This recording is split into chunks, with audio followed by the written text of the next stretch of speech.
Welcome, here I've got ULEFONE Armor 5S and I'm gonna show you how to turn on and off the camera location tags at this device. So at first we have to tap on the camera button to open it, and for now we are in the standard photo mode. From here let's go to the right corner to this button. When we pick it, we get access to the advanced camera settings, and here we have the location info option, so by just one tap we can turn it off or turn it on as we need.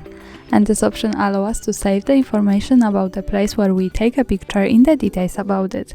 Also here the important thing is that to make it work correctly, when we want to save the actual location of our photo, we have to be connected with the internet, for example with the Wi-Fi or the mobile data, and we have to turn on the location of this device. So remember about these two parameters, the location and the internet, to make it work. Now let me keep turning on all of these settings.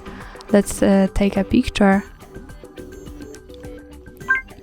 and to see it let's move to the left to this button. Here we get quick access to the gallery, and this is how it looks like. To check the location we have to just simply slide down, and here we get access to more details with the map and the full address.